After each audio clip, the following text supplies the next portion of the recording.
Voilà, mesdames et messieurs, chers collègues, j'ouvre notre séance pour accueillir Geneviève Darrieussecq, ministre de la Santé, pour nous présenter donc la mission santé du PLF pour 2025. Avant tout, je voudrais simplement rappeler qu'il y a un vote effectivement sur la première partie du PLF tout à l'heure.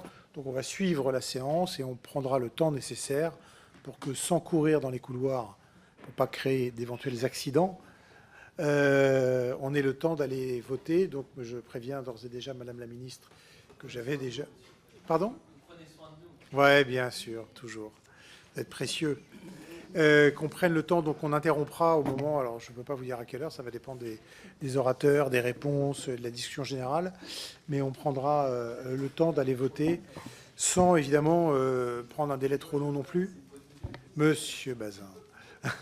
Sans prendre le temps, bien sûr, de s'éparpiller dans les couloirs, on ira juste voter, on reviendra et on continuera la séance avec la ministre. Donc, conformément aux modalités définies par le bureau de la Commission, je veux quand même une fois de plus rappeler les règles du jeu, mais vous commencez à les connaître. Donc, la ministre va nous exposer la présentation de ces crédits pendant 10 minutes. Notre rapporteure, Madame Bamana, aura 10 minutes elle aussi pour présenter son avis. Et puis ensuite, il y a des interventions de 4 minutes pour chaque groupe. Une intervention de la rapporteure spéciale de la Commission des finances pour 2 minutes. Et puis les questions qui seront posées ensuite par d'autres députés dureront 1 minute ou devront se contenir en une seule minute. Voilà, très bien. Écoutez, ce que je vous propose, Madame la Ministre, c'est que vous attaquiez tout de suite votre présentation, en vous remerciant une fois de plus de votre présence. Merci, Monsieur le Président de la Commission des Affaires sociales, Madame la rapporteure pour avis, Mesdames, Messieurs les députés de la Commission des Affaires sociales. Je vais donc vous présenter les crédits pour la mission santé des ministères sociaux, qui est composée, comme vous le savez, de 3 programmes. En lien avec le PLFSS, les crédits de cette mission santé sont la traduction budgétaire de notre politique globale de santé et d'accès aux soins. Une politique de santé et d'accès aux soins définie dans le cadre de notre stratégie nationale de santé autour de 3 objectifs: poursuivre et amplifier nos politiques en faveur de la prévention afin d'améliorer la santé pour tous. Notre société et notre système de santé doivent adopter une vraie culture de la prévention. Deuxièmement, garantir l'accès à des soins de qualité à tous et dans tous les territoires en poursuivant les investissements engagés, en ouvrant de nouveaux droits au service de nos concitoyens et en protégeant l'hôpital, mais aussi en améliorant l'organisation de notre système de santé et en favorisant l'attractivité des métiers du soin. Troisièmement, assurer la sécurité sanitaire et protéger les Français contre les différents risques, comme les menaces épidémiologiques. Des objectifs que le gouvernement porte depuis 2017 et que nous souhaitons poursuivre et accentuer en 2025. Pour répondre à ces objectifs, les crédits de la mission santé pour 2025 s'élèvent à 1,64 milliard d'euros. Et si une baisse de 40% en crédit de paiement est constatée par rapport à 2024, elle n'est pas liée à une moindre ambition. Elle résulte pour l'essentiel de l'évolution de la chronique des paiements réalisée au titre du programme 379. Ce programme budgétaire temporaire permet le reversement effectif à la sécurité sociale des crédits européens relevant de la facilité pour la reprise et la résilience de l'Union européenne. Le plan national de relance et de résilience et sa composante investissement Ségur étant en voie d'achèvement, le programme 379 est logiquement en forte diminution pour 2025. De même, le dispositif transitoire de compensation pour la branche maladie de la perte de recettes générée par la baisse d'1 point de cotisation au titre de la CNRACL n'a pas été reconduit en 2025. Le niveau de cotisation pour la branche maladie étant revenu au niveau de 2023, cette compensation n'est plus nécessaire. Alors, au cours du débat, et comme le gouvernement s'y était engagé, des amendements gouvernementaux seront examinés afin de diminuer, dans l'ensemble des débats, de 5 milliards d'euros les crédits par rapport au projet de loi de finances initiale. C'est un effort transverse et global. Et à ce titre, les crédits du programme 379 seront diminués de 40 millions d'euros, Cette baisse ne signifiera néanmoins pas que nous allons arrêter de financer le Ségur Investissement. Nous serons au rendez-vous. Les remboursements à la sécurité sociale au titre du programme 379 seront simplement lissés par rapport à la prévision initiale. Cette décision a été prise en responsabilité. Je vais maintenant revenir sur les crédits du programme 204, puis sur ceux du programme 183. S'agissant du programme 204, relatif à la prévention, à la sécurité sanitaire et à l'offre de soins, les crédits budgétaires s'élèvent à près de 221 millions de crédits de paiement. C'est une diminution de 18% par rapport à la LFI 2024, qui découle pour l'essentiel, comme pour le programme 379, d'une dynamique tendancielle de la dépense et en particulier de l'appel à projet Rescue. Rescue est un dispositif important. Vous le savez, il vise à constituer des stocks au niveau européen en cas de crise pour se prémunir et agir contre les risques nucléaires, radiologiques, biologiques et chimiques. Un nouvel appel à projet a été lancé en 2024 et s'est traduit par un besoin de plus de 40 millions d'euros. En 2025, deuxième année du projet, le besoin est mécaniquement moindre que celui de l'année précédente. Hors dynamique tendancielle de la dépense, le gouvernement procédera également à une baisse de 10 millions d'euros par amendement sur le programme 204. C'est le pendant de l'effort réalisé sur le programme 379, 40 millions d'euros, je l'ai dit tout à l'heure, 10 millions d'euros donc sur le programme 204. Au total, la mission santé contribuera à hauteur de 50 millions à la réduction supplémentaire de 5 milliards d'euros de dépenses. Je viens de le dire, la situation de nos finances publiques implique un effort collectif et je serai toutefois particulièrement attentive à ce que cela ne vienne pas revoir nos ambitions à la baisse. Notre système de santé l'exige. L'action financée par ce programme budgétaire 204 se caractérise par la poursuite de la recherche d'efficacité et d'efficience, avec en ligne de mire notre volonté de poursuivre et d'amplifier nos politiques en faveur de la prévention, tout en ciblant toujours mieux l'action publique en fonction des besoins. C'est un impératif de santé publique pour répondre aux enjeux démographiques et épidémiologiques auxquels nous faisons face. Pour répondre à cette préoccupation première des Français, nous ciblons dans le cadre de ce programme nos efforts sur 4 grands objectifs. Le premier, continuer de renforcer la prévention et le repérage à toutes les échelles et dans tous les secteurs, accès aux soins, psychiatrie, associations. Dans ce cadre, une attention particulière sera apportée au pilotage et à la coordination du niveau des agences, de l'Institut national du cancer, l'INCa, et de l'Agence nationale de sécurité sanitaire de l'alimentation, de l'environnement et du travail, l'ANSES. Deuxième objectif, nous poursuivrons la promotion de la recherche et la mobilisation des connaissances scientifiques pour une meilleure politique de santé publique. Les appels à projets de recherche en santé publique sont particulièrement ciblés sur la prévention, sur les services de santé de proximité, sur la performance des parcours de santé. S'agissant des bases de données existantes, leur meilleure utilisation devra permettre d'élaborer des programmes et des actions de prévention plus ciblées. Sensibiliser différemment en fonction des publics et en portant des messages adaptés pour renforcer les actions de prévention, tel est notre objectif. Je donnerai ici un exemple concret, celui de la vaccination, qui est l'un des meilleurs outils de la prévention. En France, les taux de vaccination restent encore insuffisants. Cette faible adhésion aux campagnes de vaccination peut s'expliquer en partie par de fausses croyances, en partie aussi par de la lassitude, semble-t-il, dans cette période post-Covid. Nous devons agir pour accompagner les Français à se faire vacciner, et ceci dès le plus jeune âge, car les inégalités de santé s'ancrent au moment de l'enfance. Troisième objectif, afin d'améliorer la gestion des crises sanitaires et des situations d'urgence, nous renforçons les actions ciblées sur l'anticipation des risques, sur la prévention et sur la lutte contre les vecteurs de maladies. La poursuite de cet objectif est très concrète.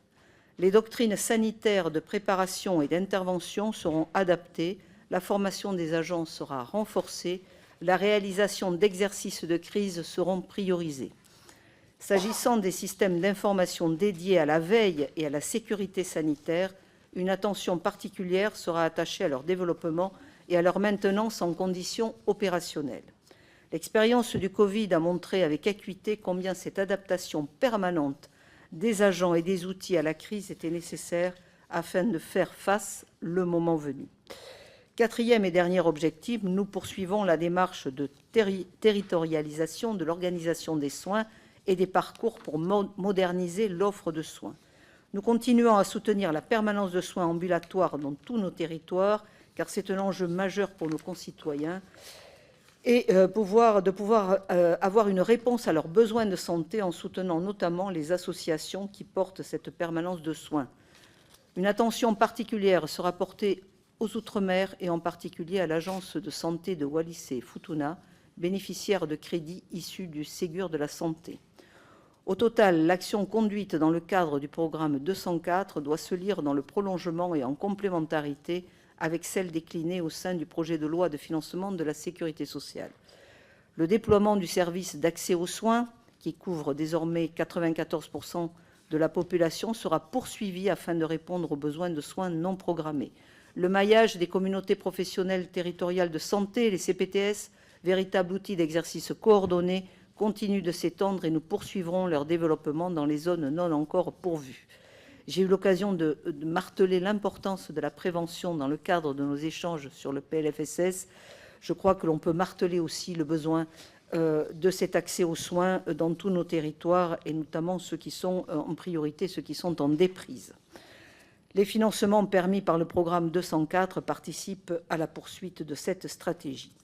S'agissant du programme 183, il permet d'assurer la protection face à la maladie dans des situations relevant de la solidarité nationale en complément des politiques de sécurité sociale. Il finance essentiellement l'AME à destination des personnes démunies en situation irrégulière ne pouvant accéder à la protection universelle maladie. Les crédits du programme 183 s'élèvent à près de 1,3 milliard d'euros en crédits de paiement. Comme l'a indiqué le Premier ministre, il doit y avoir une maîtrise des dépenses de l'AME. Le gouvernement et le Parlement prendront toutes les dispositions pour que ces dépenses ne progressent pas. Mais je tiens à le redire, l'AME, en plus d'être un dispositif bien géré et bien contrôlé, a une utilité sanitaire réelle. Elle répond à des objectifs de santé et de salubrité publique. Elle permet de limiter la propagation des maladies. Sa suppression aggraverait encore davantage la pression sur les services d'urgence. Comme souligné récemment par le rapport de messieurs Evin et Stefanini, qui est très riche en enseignements, l'AME est un dispositif de santé publique qui doit vivre et continuer à vivre, mais qui peut être adapté. Sans remettre en cause les principes essentiels de ce dispositif, nous envisagerons bien sûr de continuer à l'améliorer et à l'adapter. Par ailleurs, sans remettre en cause, là encore, son utilité incontestable pour la santé publique, nous souhaitons logiquement une maîtrise des dépenses de l'AME, comme nous souhaitons une maîtrise de toutes nos lignes budgétaires et de toutes nos politiques. Nous prendrons en ce sens toutes les dispositions pour tendre vers une stabilité des dépenses entre 2024 et 2025. Il est évident que dans le contexte actuel d'efforts dans tous les domaines pour maîtriser nos dépenses, il n'y a pas de logique à ce que l'AME fasse exception. Ce qui me donne quand même l'occasion de rappeler, comme j'ai eu l'occasion de le faire, que l'AME est d'ores et déjà l'argent public le mieux contrôlé de la République. Et nous continuerons bien sûr nos efforts en matière de contrôle, que ce soit lors de l'attribution des droits ou a posteriori, pour améliorer l'efficacité de notre politique de lutte contre la fraude. Comme j'ai pu l'exposer, cette mission santé mise donc sur la prévention, la poursuite de la sécurité sanitaire et l'offre de soins, l'organisation de l'offre de soins de qualité pour tous et partout. Et je vous remercie. Je suis prête, bien sûr, à répondre à toutes vos questions. Merci beaucoup, Madame la Ministre. Je vais tout de suite donner la parole à notre rapporteure, Madame Babana. Merci, Monsieur le Président. Madame la Ministre, chers collègues, j'ai l'honneur de vous présenter aujourd'hui mon avis sur la mission santé du projet de loi de finances pour 2025. Ce travail m'a conduit à examiner de près les crédits de cette mission mais également à m'intéresser aux inégalités de santé dramatiques qui touchent Mayotte.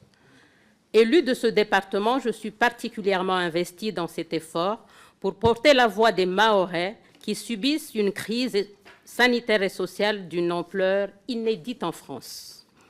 Dans le cadre de mes travaux, j'ai voulu donner la parole à toutes les parties prenantes et j'ai conduit pendant 2 mois des dizaines d'auditions à l'Assemblée nationale, aux ARS des Antilles-Guyane, à La Réunion, à Mayotte, puis en Corse, afin de donner une dimension comparative à mon propos et d'évaluer quels dispositifs pourraient être importés ou adaptés à Mayotte.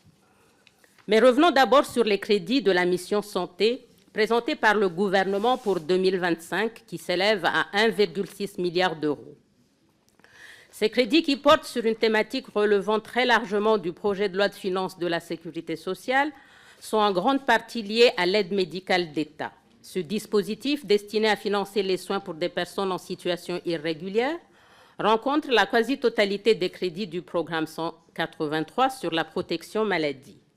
Aussi, si les crédits de la mission santé connaissent une baisse significative de près de 40% par rapport à 2024, cette baisse trouve avant tout son explication dans la quasi-extinction des crédits du programme 379, qui était un programme temporaire ajouté lors de la crise sanitaire. Elle ne doit pas masquer la hausse notable des crédits liés à l'AME, 9% supérieur à ceux qui étaient prévus en 2024, soit un écart de plus de 111 millions d'euros. Le nombre de bénéficiaires de l'AME de droit commun atteint les 457 000 au 31 décembre 2023, soit une hausse de 11% entre 2022 et 2023. Ce nombre a plus que doublé en 20 ans. Cette hausse tendancielle de la dépense actuelle appelle une réflexion et il est de notre devoir d'examiner l'efficience de ce dispositif.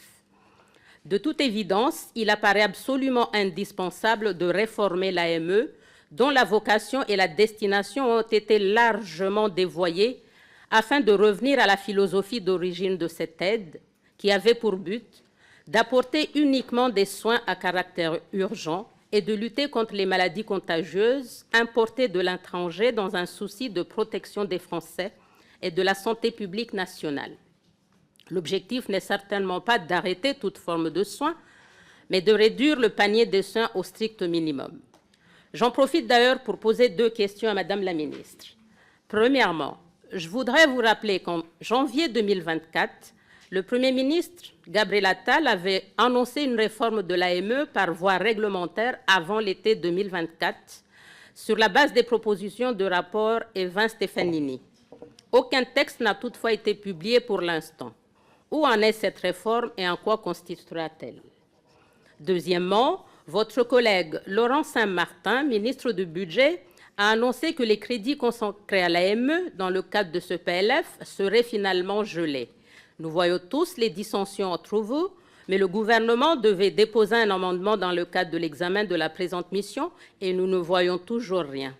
Où est cet amendement censé geler les dépenses de l'AME? J'en viens désormais à la seconde partie de mon rapport portant spécifiquement sur les inégalités de santé à Mayotte. Je vous le disais, ce département souffre d'une situation exceptionnellement dégradée, sans comparaison avec tout autre département, alors même que l'on connaît l'ampleur des déserts médicaux dans notre pays aujourd'hui. Bouleversé par une croissance démographique, alimentée par une immigration irrégulière massive et incontrôlée, qui pourrait conduire au doublement de la population de l'île d'ici 2050, la société mahoraise, mais aussi son système de santé et ses institutions, qui n'ont jamais été calibrées pour faire face à cela, se retrouvent au bord de l'effondrement. Aujourd'hui, le taux de pauvreté y est de 77% et cette précarité extrême a un impact direct sur l'état de santé des habitants. À Mayotte, 70% de la population vit dans un habitat insalubre et 25% des foyers ne sont pas raccordés à l'eau potable. La plupart des indicateurs de santé sont alarmants. L'espérance de vie est par exemple de 7 à 11 ans inférieure à celle de l'Hexagone. En 2023, avec 4,5 enfants par femme, la fécondité reste exceptionnelle et dépasse fortement la moyenne métropolitaine qui s'élève à 1,68 enfants par femme. Ces spécificités démographiques accentuent les besoins de santé dans un territoire où le système sanitaire est structurellement sous-dimensionné. Avec des infrastructures sanitaires dramatiquement insuffisantes, nous ne pouvons même pas parler à Mayotte de désert médical. Nous comptons à peine 260 médecins au total, soit 4 fois moins que la moyenne française, et il y a seulement 30 médecins libéraux sur l'île. Le système de santé repose presque exclusivement sur le centre hospitalier de Mayotte, le fameux CHM, seul établissement de santé de l'île qui concentre 72% des soins prodigués et subit une pression extrême, notamment à cause des urgences et de la maternité qui sont submergées par des patients sans couverture sociale, d'autant plus que l'AME n'existe pas à Mayotte. Avec plus de 10 000 naissances par an, Mayotte est la plus grande maternité d'Europe. Le nombre de sages-femmes est pourtant largement insuffisant, surtout lors des périodes de vacances. Il se traduit par un taux d'accouchement hors maternité très préoccupant. C'est le cas de 7% des naissances, un chiffre 20 fois plus élevé qu'en métropole. Ainsi, le CHM est en état de crise permanente et des défaillances sont constatées dans tous ses services. Mise sous perfusion avec des contrats courts, la réserve sanitaire ou encore des PADU, il voit en plus apparaître un mercenariat au détriment des patients et des personnels permanents dont je salue l'engagement. Au CHM, le taux de rotation est alarmant et dépasse les 220% en 2023 pour les personnels médicaux. Dans ce contexte, le gouvernement a eu la regrettable idée en début d'année de supprimer l'indemnité particulière d'exercice, l'IPE, une prime spécifique dont bénéficiaient les praticiens hospitaliers pour compenser leurs conditions de vie et de travail. De nombreux praticiens ayant le sentiment d'être poussés vers la sortie ont depuis lors posé leur démission. Par ailleurs, le CHM n'est pas financé par la tarification à l'activité, mais par une dotation annuelle fixe qui ne permet pas du tout de répondre aux besoins. Ainsi, l'hôpital connaît en 2023 un déficit de plus de 22 millions d'euros. Pour compenser les carences de l'offre de soins, le recours aux évacuations sanitaires est devenu un mode de prise en charge normal à Mayotte, bien au-delà de ce qui est acceptable. En 2023, près de 1 800 patients, dont de nombreux enfants, et 40% de personnes en situation irrégulière ont été évacuées vers La Réunion. Ces évacuations dépendent d'une commission opaque, dont les décisions sont mal comprises par les usagers. La CIMAD décrit ainsi une procédure de source d'angoisse et d'arrachement et le piétinement des liens familiaux et de l'intérêt des enfants, ce qui crée des souffrances psychologiques et sociales graves. Dans ce contexte, les pouvoirs publics ne peuvent rester inactifs. Comme le souligne l'un des témoignages que j'ai pu recueillir, nous sommes face à une situation catastrophique qui nécessite des mesures urgentes. Nous voyons nos services s'effondrer et tout le travail fait est en train de disparaître. Madame la ministre, chers collègues, je vous interpelle aujourd'hui pour que l'État prenne enfin la pleine mesure de cette situation. Il est impensable que nous ne répondions pas de manière forte et rapide à cette crise. À Mayotte, le droit à la santé n'est pas respecté et la France ne peut pas tolérer une telle disparité au sein même de ses territoires. C'est pourquoi je formule plusieurs recommandations. À court terme, les moyens matériels et humains supplémentaires sont une priorité absolue pour mieux répondre aux besoins. Il en est en effet impératif de mettre en place un choc d'attractivité pour encourager les praticiens à s'installer durablement à Mayotte. La réintroduction de l'indemnité particulière d'exercice est cruciale.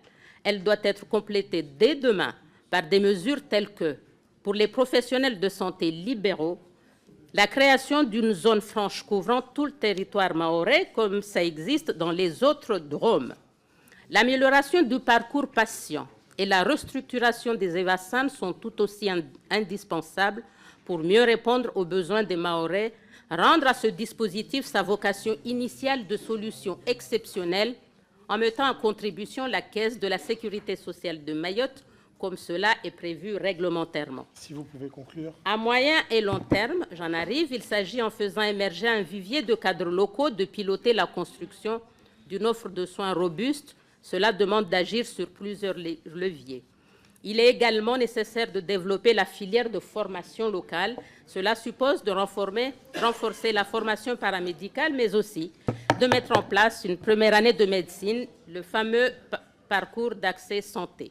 L'exemple corse montre bien que cette voie est possible à Mayotte dès lors qu'elle est soutenue par les pouvoirs publics, qu'elle s'appuie sur les partenariats robustes et que les étudiants puissent bénéficier d'aides et de logements crous qui n'existent toujours pas à Mayotte. Je vous remercie de votre attention. Merci beaucoup. Merci. Merci, Madame la rapporteure. Très bien. Alors, je vais maintenant ouvrir la séquence des interventions pour les orateurs de groupe et c'est Monsieur Frappé qui ouvre le bal.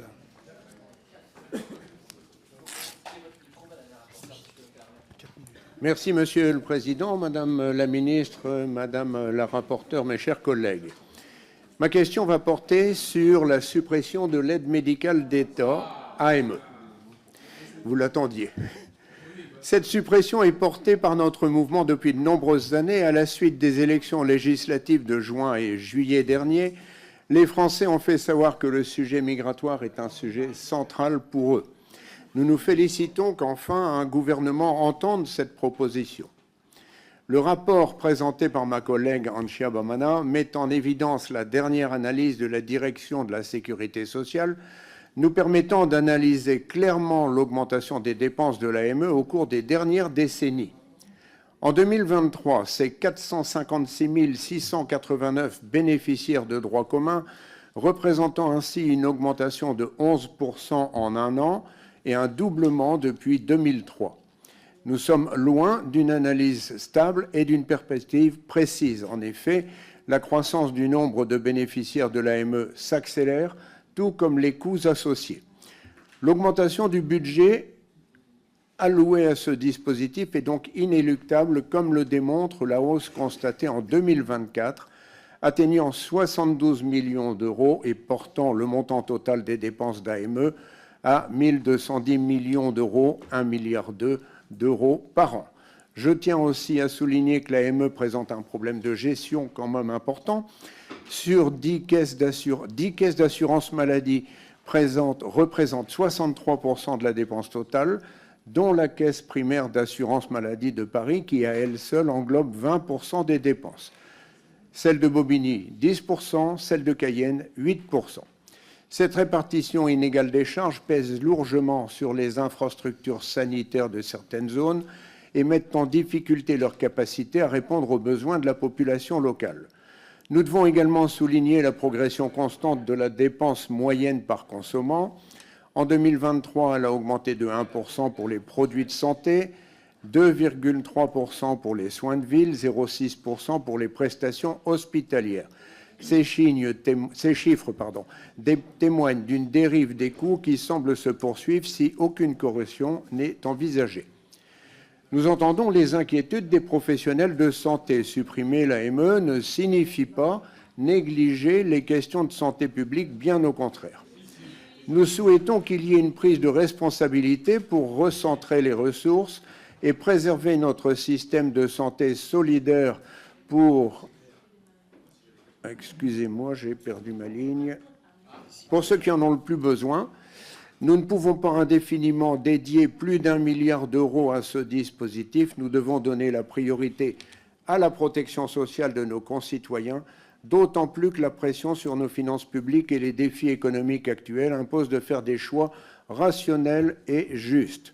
Comment pouvons-nous expliquer à nos concitoyens un besoin d'efforts financiers pour le budget national alors que vous ne cessez d'augmenter le budget alloué aux étrangers en situation irrégulière? Comment pouvez-nous expliquer à nos concitoyens qui ne peuvent consulter un médecin ou même accéder à des soins auxquels les étrangers en situation irrégulière peuvent prétendre? Il convient de revoir l'AME et de réduire le panier de soins au strict minimum. Alors, Madame la Ministre, vous parlez d'une réforme dans l'accès à l'AME et dites vouloir prendre toutes les dispositions dans ce sens. Je vous demanderai dans quel délai Il est temps de supprimer cette AME pour créer un nouveau dispositif essentiel au maintien de la vie des étrangers en situation régulière. Une suppression du dispositif actuel nous permettrait de réorienter ces moyens financiers vers des priorités de santé publique, de solidarité nationale et de soutien aux infrastructures médicales locales. Je vous remercie. Merci beaucoup. Je donne la parole à Michel Lozana. J'ai dû adopter. Oui, excusez-moi. Merci. Merci, Monsieur le Président, Madame la Ministre. Donc, nous sommes réunis donc aujourd'hui pour la mission santé du projet de loi de finances 2025, qui relève en grande partie du PLFSS. Pour cette mission, les crédits alloués atteignent 1,6 milliard, vous l'avez dit, dans le PLF 2025. C'est une baisse significative qui est due principalement au programme 379, un programme temporaire de soutien dans le cadre du plan de relance post-Covid, donc qui s'explique bien évidemment. En plus de ce programme, cette mission est répartie en deux programmes. D'abord, le 204, prévention, sécurité sanitaire et offre de soins. Ce programme suit les grandes lignes de la future stratégie nationale de santé, avec les priorités suivantes: le renforcement de la prévention et de la sécurité sanitaire, l'amélioration de la gestion des crises sanitaires et des urgences et la modernisation de l'offre de soins pour un meilleur accès à la santé.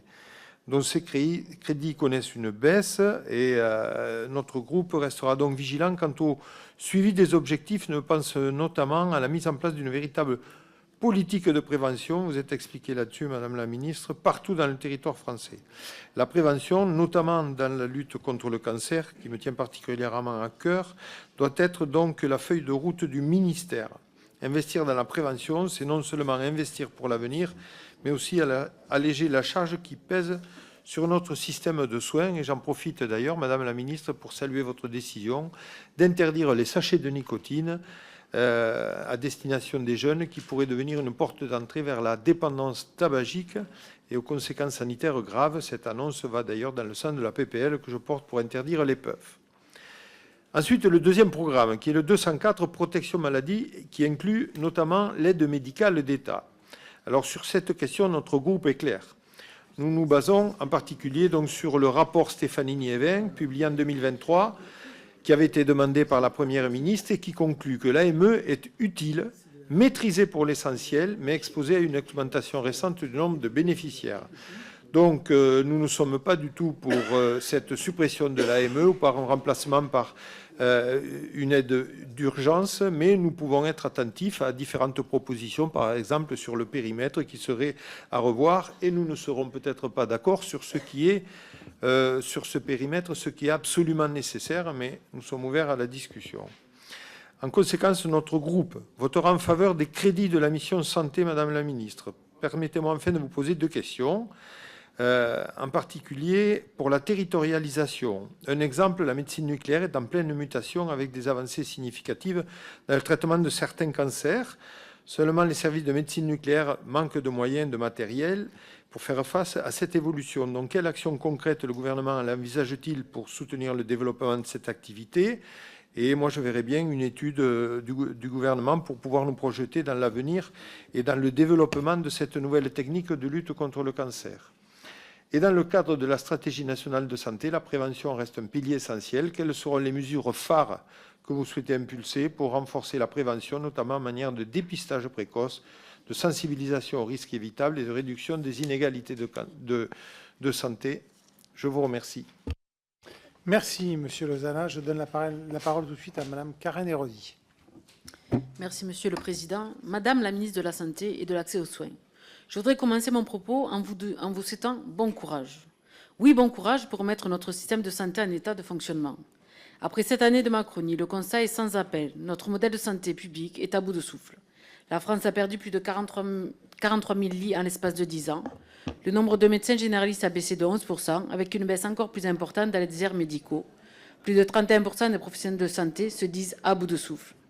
Madame la ministre, vous avez été désavouée. Même votre propre majorité a rejeté le PLFSS à l'unanimité en commission affaires sociales. Et en séance, nous avons fait adopter le PLFSS du nouveau Front populaire avec 20 milliards de recettes en plus pour financer notre modèle social alors que vous en cherchiez 15. Ce PLFSS nous permettrait de financer l'hôpital public et d'augmenter l'ONDAM qui baisse depuis des années. Nous porterons d'ailleurs un amendement d'appel en ce sens. Que vous faut-il de plus? En ce qui concerne le budget de santé de l'État, c'est un véritable effondrement avec près de 40% de dépenses en moins prévues pour l'année 2025. La baisse la plus significative touche les crédits alloués au Ségur de la santé. Après les annonces en grande pompe, le Ségur de la santé, c'est surtout un investissement bien en deçà des besoins et de la communication gouvernementale. Le gouvernement avait annoncé 15 milliards d'euros d'investissement et on est seulement à 6 milliards, dont 2 milliards pour le numérique. De qui se moque-t-on? Tout ça va évidemment alors que le nombre de professionnels de santé médico-social et associatifs n'avaient pas reçu leur prime Ségur. Ces oubliés de Ségur témoignent encore une fois que derrière les applaudissements durant le Covid, les soignants sont encore méprisés. Et plus spécifiquement, le Ségur de l'hôpital public, car ce budget ne laisse que 95 millions d'investissements pour 2025. Tout ça en obligeant les hôpitaux à contractualiser avec les ARS pour renforcer la mainmise de l'État dans les politiques publiques de santé. Ce n'est clairement pas à la hauteur des enjeux. Sur une note plus positive, on peut noter que l'idéologie réactionnaire des xénophobes de M. Retailleau et ses amis d'extrême droite n'a pas encore infecté l'aide médicale d'État. L'aide médicale d'État est le pilier de santé publique et d'équité essentielle d'accès aux soins.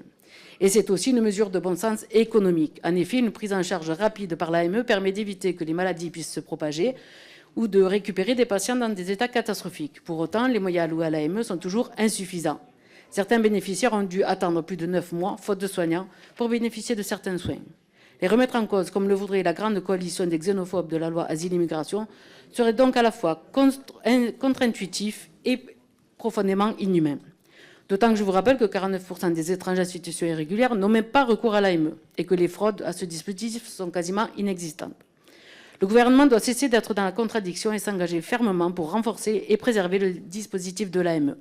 Enfin, en ce qui concerne le programme prévention et sécurité sanitaire, c'est l'hécatombe. Une baisse des crédits pour le budget sur la prévention des maladies chroniques, une baisse de subventions pour l'Institut national de cancer, alors que le nombre de cancers augmente dans le pays, une baisse d'investissement dans la recherche fondamentale, une baisse des moyens pour la prévention des MST et du VIH, alors que le nombre de cas remonte depuis cette année, ainsi qu'une baisse de 60% dans la veille et la sécurité sanitaire. Vous ne tirez donc aucune leçon de la crise Covid. Ce budget doit permettre d'anticiper et préparer les crises sanitaires. Et c'est sans parler de la grande oubliée, la santé mentale. Pourtant annoncée comme grande cause nationale 2025, en grande pompe, le mois dernier, par le Premier ministre. Collègues, revenons à l'essentiel. Une bonne gestion consiste à prévenir. Mieux vaut prévenir que guérir. Nous avons besoin d'un plan de prévention en matière de santé publique, efficace en amont et d'investissement massif dans nos services de santé publique. Tout ça, évidemment, en faisant adopter les amendements de crédit dans cette discussion budgétaire, mais surtout en faisant adopter le PLFSS 2025 du nouveau Front populaire. Merci. Merci beaucoup. Arthur Delaporte. Merci, Monsieur le Président, Madame la ministre, chers collègues. Madame la ministre, ma question est simple. De qui se moque-t-on? On serait tenté de prendre la parole sur ce budget santé comme si de rien n'était. On évoquerait les baisses drastiques sur ce budget pour notre santé, qui est pourtant la première préoccupation des Français. On évoquerait vos oublis pour défendre un hôpital plus digne, une meilleure régulation des médecins afin de lutter contre les déserts médicaux, un projet pour une santé plus juste, des moyens supplémentaires, ça vient d'être dit, pour la prévention, la santé mentale, la santé des femmes, la lutte contre les addictions sur laquelle votre gouvernement fait pourtant preuve de beaucoup d'ambivalence avec cette stratégie du ministre de l'Intérieur. Mais au même moment, et à l'heure où je vous parle, notre Assemblée s'apprête à rejeter la première partie du budget, rendant de fait presque caduque cette audition, puisque les groupes de la majorité, vos soutiens, Madame la Ministre, ont annoncé qu'ils allaient voter contre le budget que nous sommes censés modifier. Avouez quand même qu'il y a quelque chose d'extrêmement cocasse à cette situation, ou en tout cas ça le serait, s'il ne s'agissait pas de la santé des Françaises et des Français. Je ne peux pas m'empêcher, Madame la Ministre, de dénoncer d'abord le comportement du socle dit commun, qui est particulièrement désuni dans le cadre de ce budget 2025, et en particulier sur les questions de santé, les uns défendant l'AME, les autres voulant délibérément la réduire. Vous avez, par ailleurs, usé de 49.3 sur la santé qui ne disent pas leur nom. Vous avez, sur le budget de la sécurité sociale, fait traîner les débats afin de transmettre au Sénat le texte qui était initial en nous empêchant de discuter, par exemple, de l'article 23 sur la baisse des pensions de retraite, laissant le beau jeu derrière à Laurent Wauquiez. Puis, Vous avez mis en scène votre démobilisation sur les débats afin de pouvoir ensuite rejeter la première partie et nous empêcher de parler santé. C'est quand même facile de ne pas venir pendant 3 semaines et dire ensuite que ce budget est insupportable. Enfin, ici, vous nous présentez une mission donc, dont nous ne pourrons pas examiner les amendements, dont nous ne pourrons pas décider des mesures qui ne figureront dans le texte final et dont finalement votre gouvernement ne retiendra rien. Cette mission, elle est donc d'une certaine manière sacrifiée. Votre budget ne s'arrête pas d'austérité, il ne s'arrête pas à la santé. On l'a vu lors du budget de la sécurité sociale. On a vu les crédits et les besoins en dessous sur cette mission. Plus particulièrement, si on parle des crédits, ils baissent pour la santé d'1 milliard d'euros que vous expliquez par la disparition du financement de l'investissement annoncé lors du Ségur, programme qui aurait donc été achevé. Pourtant, Madame la Ministre, ayons plusieurs interrogations. Est-ce que tous les établissements du pays ont reçu la dotation associée? Pour quel montant sur chaque établissement? Combien de places d'EHPAD ont-elles été construites ou rénovées? Sans chiffre précis sur le versement de ces budgets et de leur utilité, nous ne comprenons pas cette suppression des versements post-Covid et donc cette baisse d'1 milliard d'euros. Par ailleurs, précisons aux Françaises et aux Français que les crédits prévus pour la prévention, la santé environnementale, la modernisation de l'offre de soins dont vous targuez baissent également. Enfin, évidemment, j'interviendrai sur ce qui a fait l'objet de l'intervention unique de notre collègue d'extrême droite, gangréné par ses obsessions racistes et stigmatisantes, qui cherche, on l'a vu à l'instant, avec son laïus habituel, à faire encore pire en réduisant le budget dédié à l'aide médicale d'État. J'espère que vous continuerez, comme vous l'avez fait, à ne pas céder sur le sujet de l'AME aux sirènes du Rassemblement national. Pourtant, et répétons-le à chaque fois, l'AME est bien menacée. C'est une aberration sanitaire et économique pour la vie des personnes, pour la prévention, la santé publique, mais aussi évidemment les conditions de travail des personnels soignants. Collègues, allez-vous dire aux infirmières, aux médecins qui devront accueillir des malades encore plus malades qu'ils auraient pu être soignés en amont? À ces hôpitaux, collègues du RN, qui devront faire face à des dépenses nouvelles, parce que justement, elles ne seront plus prises en charge par la solidarité nationale, qu'allez-vous leur dire? Qu'allez-vous dire aux personnes qui sont proches de celles et ceux qui seront prises en charge trop tardivement parce qu'un simple contrôle de routine aurait pu éviter de tomber plus malade? Nous avons des propositions plus justes, Monsieur le Président, plus adaptées à l'ère du temps. Malheureusement, votre mascarade nous empêchera de les examiner. Merci beaucoup. Je donne la parole tout de suite à Madame Corneloup. Merci, Monsieur le Président, Madame la Ministre, Madame la Rapporteure, mes chers collègues. Hors programme 379, la mission santé porte les crédits du budget de l'État destinés à l'élaboration et à la conduite de la politique globale de santé qui met l'accent sur la prévention, poursuit l'objectif d'assurer la sécurité sanitaire et contribue à organiser une offre de soins de qualité adaptée pour nos concitoyens et dans tous les territoires. Avec 1,65 milliard d'euros en crédits de paiement, les crédits de la mission apparaissent en baisse de l'ordre de 40%. Cette diminution est à imputer principalement à l'amenuisement des crédits de paiement pour le canal budgétaire de reversement de fonds européens à la sécurité sociale que constitue le programme 379. Pour les 2 autres programmes structurants de la mission, les évolutions demeurent plus limitées, bien que de direction opposée. L'AME de droit commun constitue 80% des crédits du programme 183, soit 1,319 milliard d'euros pour 2025, ce qui correspond à un accroissement de 9,15% par rapport à la loi de finances initiale 2024. Selon la rapporteure spéciale en commission des finances, Véronique Louwagie, que nous saluons pour la précision de son avis et la qualité de son analyse, l'AME de droit commun doit faire l'objet d'une réforme structurelle. Seule une maîtrise ferme de l'immigration illégale pourrait permettre de la contenir à un niveau raisonnable pour la solidarité nationale. On ne peut pas demander aux Français des efforts sans que l'État rationalise ses dépenses. Nous estimons que l'AME devrait être limitée aux soins urgents et à ceux liés à la lutte contre les pandémies, à la grossesse et aux vaccinations obligatoires, afin d'aligner la situation française sur celle des autres pays européens.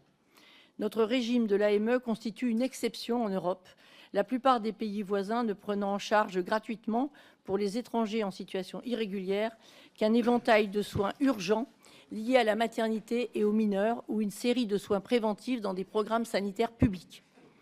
Les conditions d'éligibilité à l'AME ont été légèrement durcies par l'article 264 de la loi de finances pour 2020 afin d'éviter des détournements et de renforcer la lutte contre la fraude. Néanmoins, force est de constater que ces dispositions paramétriques ne parviennent pas à pondérer l'impact de la progression continue du nombre d'étrangers en situation irrégulière éligibles à cette prestation et par conséquent à freiner l'augmentation tendancielle des dépenses de l'AME. Il est nécessaire de prévenir les risques de détournement du dispositif et de renforcer et développer les mesures de lutte contre la fraude, tout en favorisant l'accès aux soins des plus vulnérables. L'évolution des crédits du programme 204, Prévention, sécurité sanitaire et offre de soins, s'établit à la baisse par rapport à la loi de finances initiale 2024 de 267 à 229 millions d'euros en crédits de paiement, à relativiser toutefois si l'on prend en considération les annulations de crédits de 20 millions d'euros décidées en début d'année 2024. En matière de prévention, je souhaiterais apporter 2 points importants concernant la nécessaire sensibilisation à l'endométriose, puisqu'encore actuellement, beaucoup de femmes ne savent pas qu'elles sont atteintes de cette pathologie. De même, la nécessité de déployer une grande campagne de sensibilisation dédiée aux cancers gynécologiques. Ces cancers encore trop méconnus touchent chaque année 17 400 nouvelles patientes en France et sont souvent oubliées des stratégies de prévention et de dépistage, ce qui représente bien évidemment une perte de chance pour une prise en charge rapide et efficiente des patientes. Le cancer de l'ovaire, tout comme le cancer de l'endomètre, sont également peu dépistés et sont connus à un stade avancé. La mission santé vise à développer, cela a été rappelé, la stratégie de prévention, assurer la sécurité sanitaire et organiser une offre de soins de qualité dans tous les territoires. Compte tenu du vieillissement de la population et de l'augmentation des maladies chroniques, le gouvernement doit entamer une réflexion pour élaborer une stratégie globale à long terme. Il est temps d'organiser une vraie politique de prévention. Je vous remercie. Merci beaucoup. Je donne la parole à Monsieur Pétavy pour 4 minutes aussi. Merci, Monsieur le Président, Madame la Ministre, chers collègues.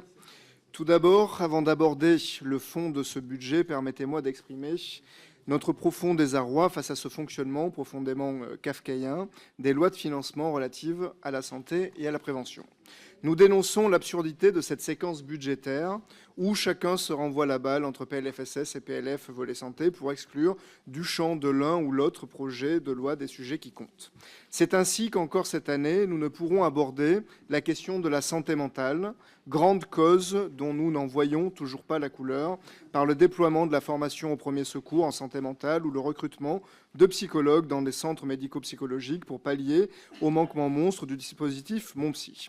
C'est ainsi également que nous ne pourrons pas non plus, ni en PLF ni en PLFSS, discuter sérieusement du congé fausse couche ou de la prise en charge nécessaire du test de détection de l'endométriose pour agir le plus en amont possible et épargner des années d'errance médicale aux personnes concernées. Nous ne sommes de toute façon pas en reste parce que la seule mesure qui était une avancée pour la santé des femmes l'an passé, à savoir le remboursement des protections menstruelles pour les moins de 25 ans, n'a toujours pas été appliquée faute de décret. Sur le fond, concernant le volet santé du PLF, l'effort budgétaire relevé pour renforcer les CPTS et les centres de santé pluriprofessionnels ne parvient cependant pas à cacher la baisse inédite de crédits dédiés au programme de prévention. Madame la ministre, je vous le demande clairement, pouvez-vous nous éclairer sur le choix qui a été fait en actant une baisse de 20% dans des crédits dédiés au développement de la démocratie sanitaire et à la recherche dans la santé publique ? Comment expliquer devant les parlementaires d'entériner une baisse de 66% dans l'anticipation et la préparation aux crises sanitaires ? Par cette saignée de 38 millions d'euros, vous reconnaissez de fait que vous suivrez exactement le même chemin qui nous a menés à l'impréparation totale du pays à la crise du Covid-19. Car, en tant que médecin, vous savez pourtant bien que si le coronavirus était exceptionnel par ses dégâts, les pandémies sont amenées à devenir de plus en plus communes en raison de la perturbation des écosystèmes qui accroît la transmission des virus. La baisse de 30 millions d'euros dans les crédits dédiés à la prévention des risques liés à l'environnement est significative du manque total de considération de ce gouvernement pour la santé environnementale. La pollution de l'air, à elle seule, est responsable d'environ 48 000 décès prématurés chaque année et l'explosion de pesticides provoque 20 000 cancers annuels. La chlordécone, interdite pourtant depuis plus de 30 ans, continue toujours d'empoisonner la population dans les Antilles. Nous apprenions enfin, il y a quelques jours, l'existence d'un risque de contamination généralisée au mercure dans les boîtes de thon. Comment cette incompréhensible cette baisse incompréhensible de 30 millions d'euros pour la prévention des risques liés à l'environnement peut-elle répondre à ces enjeux cruciaux? Sans une politique de santé environnementale ambitieuse qui prévienne avant de guérir, nous n'y arriverons pas, Madame la Ministre. Prévenir avant de guérir, c'est également l'adage que nous devons suivre pour l'aide médicale d'État.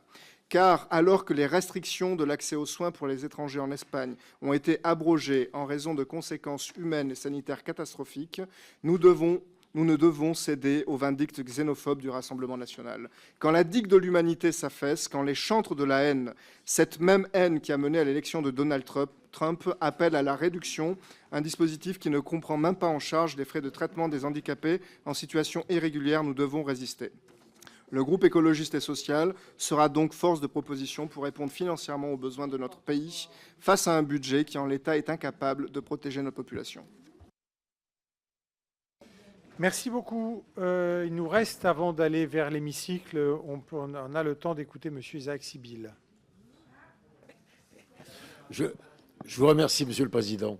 Madame la Ministre, Madame la rapporteure, chers collègues.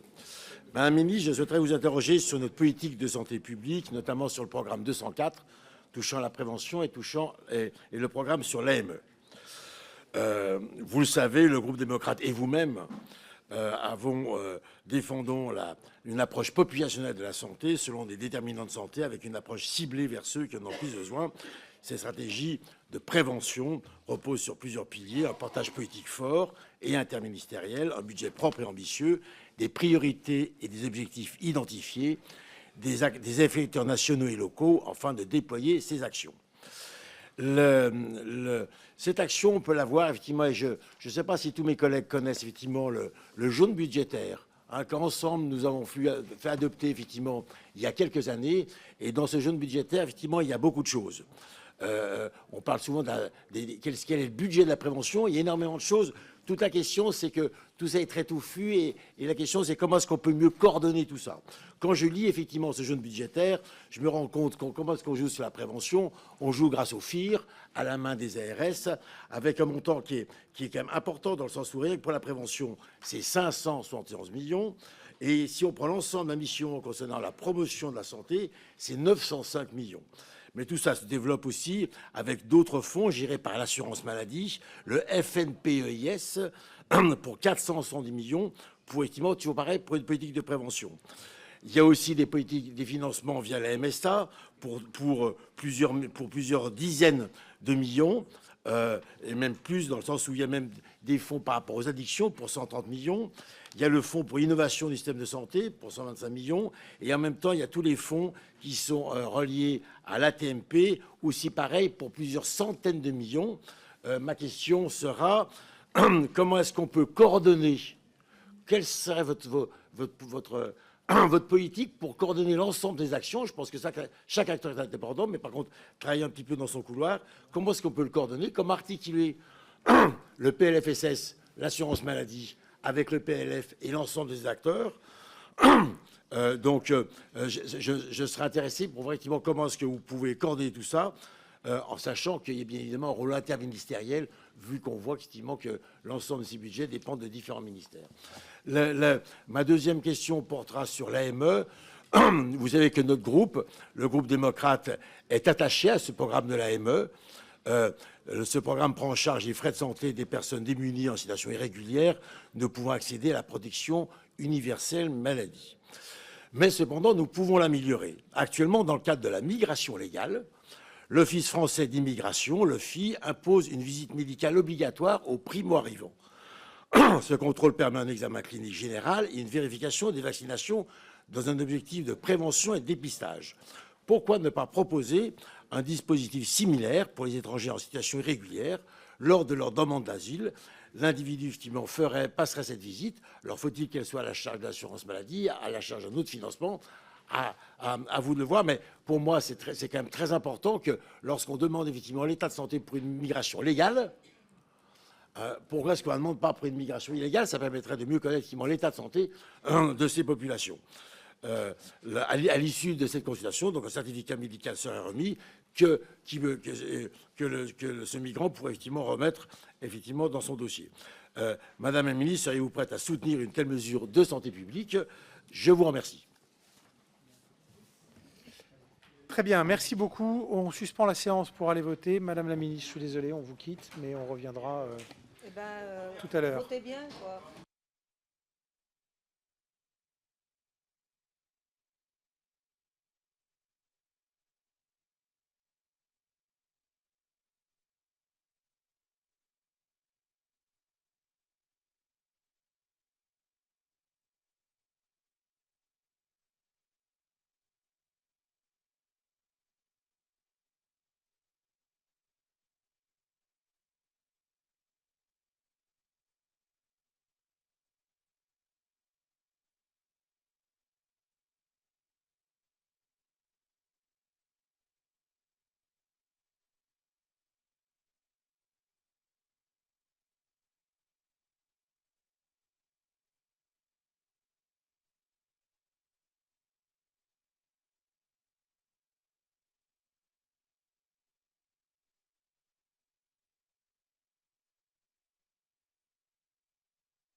Et ce que je vous proposerai d'ailleurs,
peut-être on peut redémarrer, Laurent, si tu es d'accord avec toi. On prendra François Gernigon après. Allez, c'est bon. Est-ce qu'on peut peut-être relancer François Gernigon? Je demande ça aux collaborateurs de groupe. Et puis, oui. Non, et puis, alors, je donne la parole à Laurent Panifous. Merci Monsieur le Président, Madame la Ministre, Madame la Rapporteure, chers collègues. Le champ de la mission santé est assez restreint, mais il a vocation à traduire la stratégie nationale de santé 2023-2033. Or, la non-publication officielle de cette dernière nous interroge. D'autant que les chiffres inscrits au bleu budgétaire sont peu précis et nous permettent difficilement de suivre l'évolution réelle des crédits. On constate a priori une diminution de la plupart des crédits pour 2025, alors que les enjeux sanitaires sont, eux, croissants. L'action veille et sécurité sanitaire diminue, elle, de 65%, mais il nous est impossible de connaître en détail la nature de cette baisse. Nous aimerions avoir davantage de précision, alors qu'en parallèle, vous dites vouloir renforcer les capacités en matière de préparation et de réponse aux crises sanitaires. En outre, 2 enseignements sont à tirer de la précédente stratégie nationale de santé, le vieillissement de la population avec une insuffisante prévention des maladies chroniques et la persistance de très fortes inégalités sanitaires, aussi bien sociales que territoriales. Pourtant, les crédits consacrés aux actions santé des populations et prévention des maladies chroniques et qualité de vie des malades diminuent. De telles évolutions interrogent lorsque l'on sait la progression des infections VIH et IST, la volonté du gouvernement de faire de la santé mentale une priorité, ou encore les retards dans la prévention et la prise en charge des pathologies gynécologiques comme l'endométriose. Et ce ne sont que des exemples parmi d'autres. Je pourrais aussi citer le danger que représentent les risques environnementaux avec la récurrence des maladies vectorielles, la pollution comme celle du chlordécone aux Antilles, mais aussi les polluants éternels qui doivent être pris très au sérieux. À ce titre, la préservation des moyens dévolus à l'ANSES est indispensable. Le scandale des eaux minérales Nestlé en est un récent exemple. Je vais aussi soulever une incohérence. La future stratégie nationale affiche vouloir assurer un égal accès aux soins à chacun en rendant les soins financièrement plus accessibles à tous. Mais comment cela pourrait-il être le cas alors que les franchises médicales et le ticket modérateur augmentent? Enfin, sur la question de l'aide médicale d'État, qui concentre l'essentiel des crédits, chaque année, on ne peut que déplorer le fait que cette mission soit le prétexte pour chercher à provoquer un débat nourri de fantasmes et de stéréotypes. Oui, les crédits augmentent. C'est l'effet d'une augmentation du nombre de bénéficiaires. Et notre volonté d'apporter des soins à ceux qui en ont besoin ne doit pas faillir. Aucun rapport ne conclut à l'existence d'un tourisme médical. La dernière réforme a déjà fortement limité l'accès à l'AME, avec notamment l'introduction d'un délai de carence. Les contrôles font état d'une infime part de rejet de dossiers, indiquant l'absence de fraude en la matière. En revanche, le non-recours existe bien et bien, au détriment de la santé de tous. Par conséquent, je m'inquiète de la décision du ministre du Budget de déposer un amendement pour geler ces crédits, mais aussi des propos du Premier ministre indiquant que l'AME ne devait pas être détournée de son but, à savoir un outil de santé publique. C'est déjà le cas aujourd'hui, alors doit-on s'attendre à une nouvelle réforme de l'AME? Madame la ministre, je connais votre position sur l'AME et votre volonté de la préserver, mais pouvez-vous nous assurer de l'engagement du gouvernement dans son ensemble? Je vous remercie. Merci beaucoup. Je vais donner la parole à Monsieur Jernigon. Merci, Monsieur le Président. La mission Santé finance d'une part la politique de prévention, de sécurité sanitaire et certains investissements en santé nationaux, et d'une part la protection maladie. Pour l'année 2025, cette mission représente 1,6 milliard d'euros, en baisse de 40% par rapport à 2024, principalement due à l'extinction progressive du programme 379 lié à la crise Covid. Le programme 204 finance le soutien aux politiques de prévention nationale par le financement des agences de santé ou les campagnes de communication grand public, par exemple. Ce programme s'inscrit dans la politique globale de prévention voulue par le gouvernement, avec notamment les nouvelles mesures prises dans la loi de finances pour 2024, comme le déploiement des rendez-vous de prévention aux âges de la vie ou l'amplification de la politique de vaccination. Malgré le fait que ce programme est en baisse, je me réjouis que, lors de nos débats sur le PLFSS, la représentation nationale a émis des propositions nombreuses et sérieuses pour renforcer encore davantage ces politiques. Nous pouvons en effet tous nous retrouver sur cet enjeu essentiel que représente la prévention et sur lequel nous avons, en France, encore tant à faire. Mon groupe estime que cette baisse de crédit, bien que nécessaire à court terme, doit s'accompagner d'une réflexion plus globale, sur des réformes structurelles capables de garantir la viabilité à long terme de notre système de sécurité sociale et ne pas sacrifier la prévention qui est en réalité un investissement à long terme pour la santé des concitoyens et pour limiter les dépenses d'assurance maladie.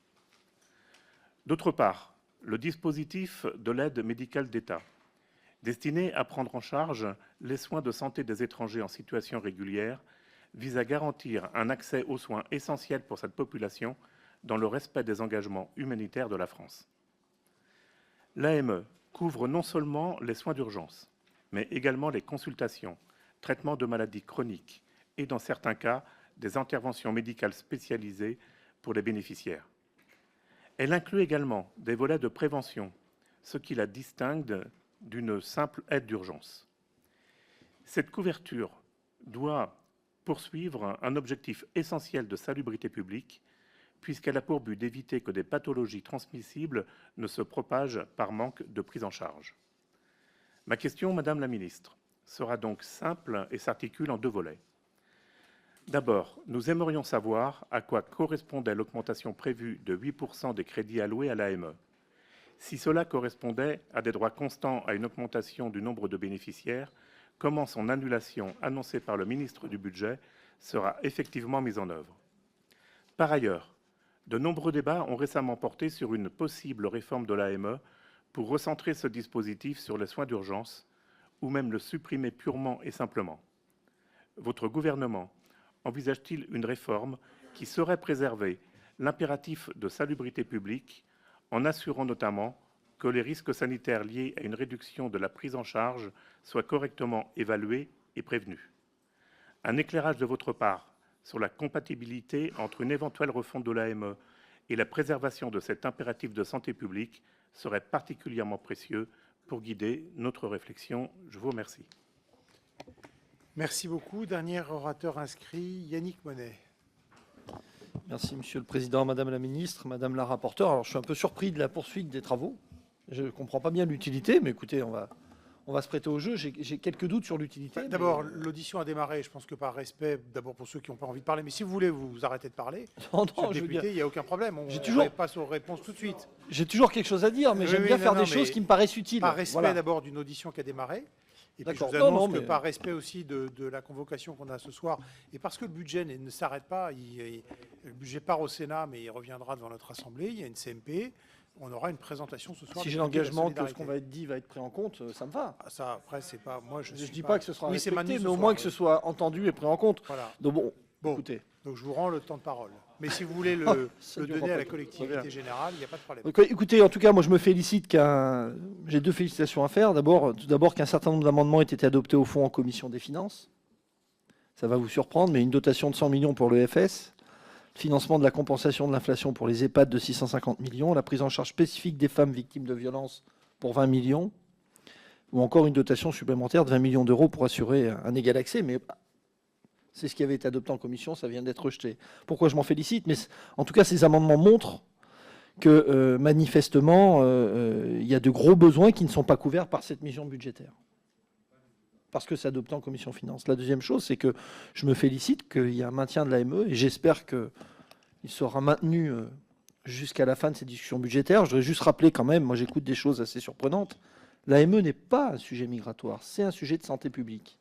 Et que si demain, mais oui, mais c'est bien de leur dire, et si demain il n'y a pas d'AME, ça coûtera encore plus cher en termes de finances publiques. C'est incontestable. Et je trouve terrible cette façon que l'on a, que certains ont, d'instrumentaliser ce sujet qui est un vrai sujet de santé publique. C'est un vrai sujet de santé publique parce que, et c'est l'unique objet, Madame la Ministre, de mon intervention, je souscris aux critiques qu'un certain nombre de mes collègues ont fait. Moi, c'est sur la question de la prévention. Parce que vous en avez fait une priorité. Outre l'éparpillement des crédits, les budgets des actions relatives à la prévention sont tous en baisse. Au-delà de la question des moyens, il faut admettre un déficit de la politique de prévention. Les résultats de la France en la matière ont même été jugés globalement médiocres, selon le rapport de la Cour des comptes en décembre 2021. Et selon un autre rapport, celui de l'Organisation européenne du cancer, la France a pris du retard dans la détection de ces maladies. L'écart le plus important concerne le cancer du sein. Le taux de dépistage est de 46,9% dans notre pays, contre 54% à l'échelle européenne. Les oncologues sont les premiers à souligner l'importance des campagnes de prévention. Donc, quelques questions, Madame la Ministre, puisque vous en faites une priorité. Quelles propositions formulez-vous pour qu'une réelle politique publique de prévention soit enfin mise en œuvre? Doit-elle intégrer les lois de financement de la sécurité sociale? Que devrait être le rôle des mutuelles en la matière? Comment on peut se mettre en place une politique de prévention dès lors que les gouvernements successifs ont réduit à peau de chagrin la médecine scolaire et la médecine du travail, qui sont pourtant des relais essentiels de la prévention aux différents âges de la vie? Je vous remercie. Merci beaucoup. Alors, comme nous n'avons que deux questions, deux députés qui ont demandé à poser une question, je vous propose de les prendre maintenant à 3 questions. Alors, bon, alors 4 questions. On va les prendre maintenant et Madame la Ministre, comme ça, pourra répondre, si tu en es d'accord, à l'ensemble des intervenants. Ça sera, comme ça on ramasse un peu plus juste la séance. Allez, 1 minute, la question. C'est vraiment une question. Monsieur Bazin. Merci Monsieur le Président. Madame la Ministre, l'AME représente 80% des crédits de la mission santé, soit 1,3 milliard pour 2025, qui correspond à un accroissement de 9% par rapport à la loi de finances pour 2024. L'article 264 de la loi de finances pour 2020 avait pourtant introduit des conditions d'éligibilité à l'AME pour lutter contre la fraude. Or, force est de constater que ces mesures ne parviennent pas à pondérer l'impact de la progression continue du nombre d'étrangers en situation irrégulière éligibles à cette prestation. Au total, il est possible d'estimer le nombre de bénéficiaires de l'AME à près de 480 000 en 2024, soit une hausse de 8% en un an. L'augmentation des dépenses d'AME va de pair avec la hausse de l'immigration illégale. Si nous luttons mieux contre l'immigration illégale, nous diminuerons d'autant les dépenses d'AME. Il faut aussi réformer le périmètre de prise en charge pour le rapprocher de celui dont tous les Français peuvent bénéficier en se concentrant sur les soins urgents. Avec mon collègue Philippe Juvin, nous avons proposé au gouvernement par l'amendement 745 de s'y atteler. Ainsi, les frais ne seraient plus pris en charge lorsqu'ils correspondent à des prestations liées à des pathologies non sévères quand elles ne concernent pas des traumatismes, fractures, brûlures, infections, hémorragies, tumeurs suspectées ou avérées. Par exemple, comment peut-on accepter que des interventions pour oreilles décollées soient prises en charge pour les étrangers en situation irrégulière? Madame la Ministre, quelles évolutions comptez-vous porter en la matière pour réformer l'AME afin qu'elle se concentre sur les soins urgents? Merci, Monsieur Di Filippo. Merci beaucoup, Monsieur le Président. Alors, ma question viendra parfaitement compléter celle de mon collègue Thibault Bazin, puisque suite à ma question au gouvernement sur le budget de l'AME, ou d'ailleurs, dans la foulée, il y avait eu un engagement à ce que ces crédits n'augmentent pas, voire même diminuent pour l'exercice budgétaire qui vient, mais nous avions eu un échange au sujet justement de ces prestations qui ne relèvent pas du soin urgent. Monsieur Bazin a évoqué le recollement des oreilles, on avait parlé aussi des gastroplasties, d'un certain nombre de choses face auxquelles vous étiez sceptique. Ça figure dans des listes sur le site de la Sécurité sociale, voire dans des documents du ministère, et vous m'aviez dit que vous regarderiez éventuellement pour obtenir les chiffres du nombre de ces interventions financées par l'AME, ce qui peut tous nous intéresser. Voilà, donc je revenais vers vous pour savoir si ces chiffres existaient. S'il n'y en a pas, on peut tout à fait les sortir de la liste. S'il y en a, alors là, il faut sincèrement qu'on se remette en question sur notre politique de solidarité. Merci, Monsieur Clouet. Oui, merci beaucoup, Monsieur le Président. Je voulais interroger Madame la Ministre sur un vrai sujet, donc je ne vais pas parler d'AME. Tout à l'heure, vous aviez évoqué la question de l'accès à la distribution des différentes protections vaccinales, et je voulais revenir avec vous sur la question du HPV, du papillomavirus, et de la protection vaccinale à cet égard, puisqu'on connaît la situation. C'est tous les ans, les HPV, donc une infection qui est sexuellement transmissible, cause à peu près 30 000 lésions précancéreuses, et ça a conduit à peu près 7 000, 8 000 cas effectifs de cancer.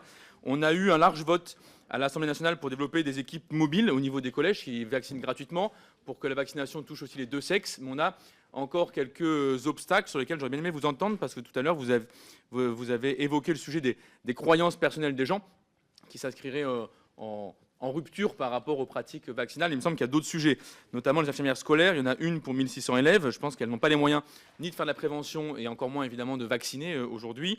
Je pense également aux explications, à la pédagogie sanitaire, le lien entre HPV et cancer, le fait qu'on superpose une campagne de vaccination et un dépistage par frottis qui fait que la distinction entre les deux n'est pas forcément évidente. Et enfin, pour conclure, le rôle des inégalités sociales de santé, puisque le cancer du col de l'utérus est un de ceux qui est le plus sujet aux variabilités entre diplôme et revenus. Et donc, ces différents éléments, je pense qu'il ne s'agit pas que des croyances des personnes, mais bien des institutions qui ne sont pas adaptées à la protection vaccinale. Monsieur Gage. Ouais, vous me permettrez de squatter ce moment-là, pas pour parler du budget de l'État, mais du budget de la sécurité sociale, dont on n'a pas pu aller au bout dans l'examen la fois précédente. Et de la même manière que tout à l'heure, Laurent Saint-Martin a dit on va reprendre des amendements sur la partie recettes du budget. Bon, il y en a peu qui vous concernent, mais vraiment, on n'aura pas beaucoup l'occasion d'échanger.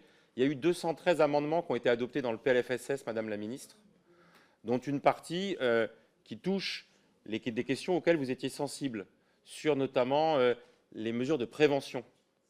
Et il y a vraiment très peu, pour ne pas dire quasiment pas, hormis l'amendement sur la taxe soda qui a été retenu dans le texte transmis au Sénat.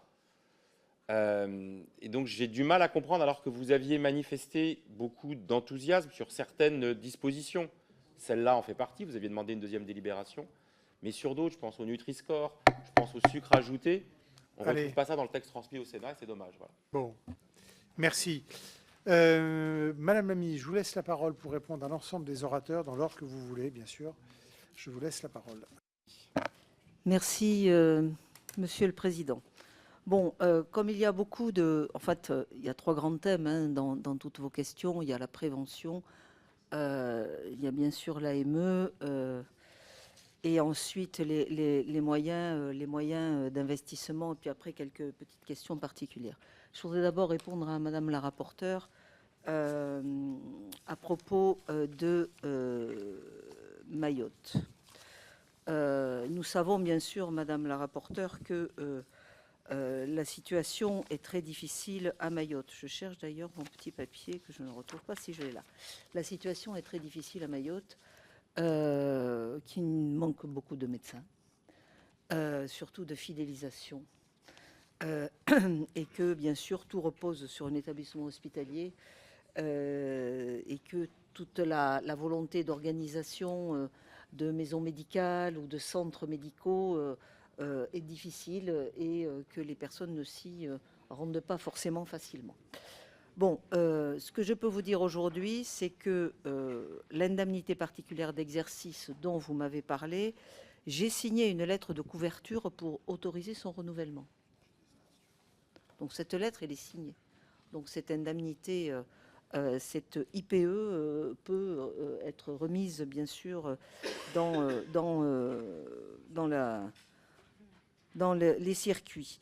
Bien entendu, l'attractivité, ce sera de travailler sur la rémunération des praticiens, bien sûr, sur une rémunération qui, à mon avis, engage qu'ils arrivent à rester sur le territoire pendant un temps suffisamment long, cette IPE.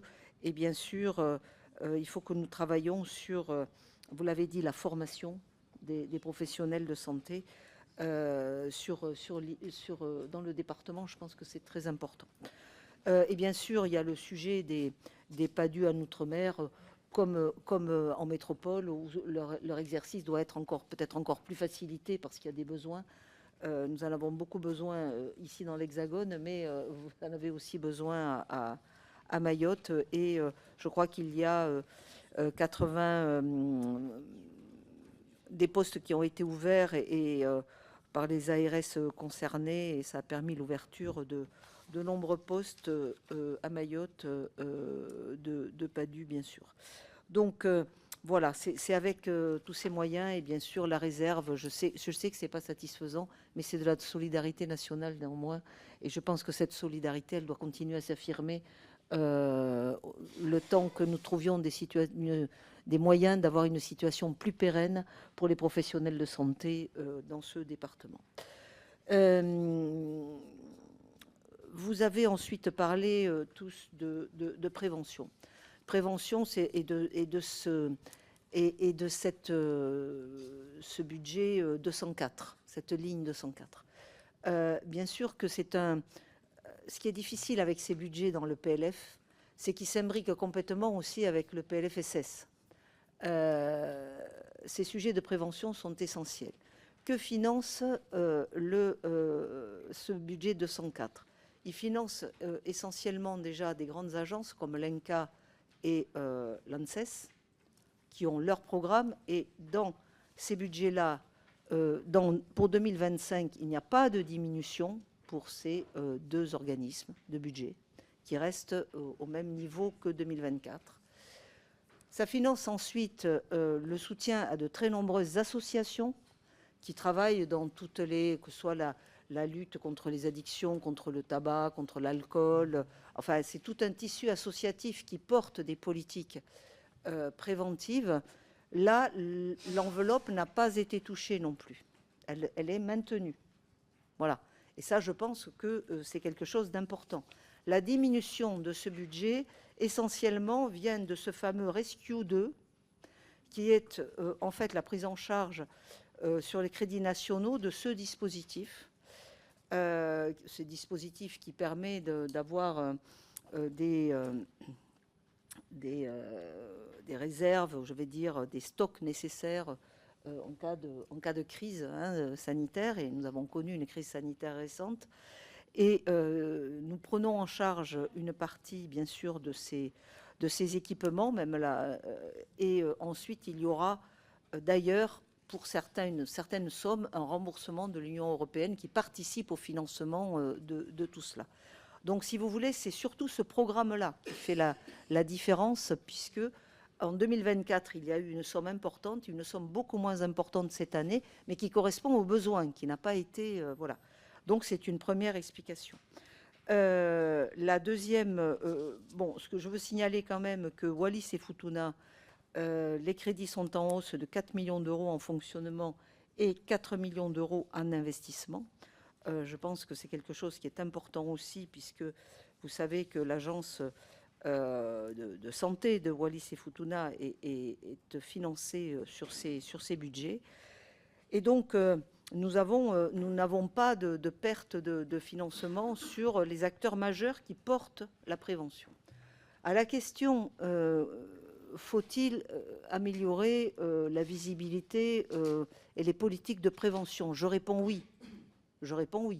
Ce sont des politiques qui sont éparpillées. Elles sont éparpillées par nature, de façon interministérielle aussi, puisqu'il y a de la prévention qui est faite au niveau de l'éducation nationale, il y a de la prévention qui est faite au niveau du ministère du Travail, prévention à la santé.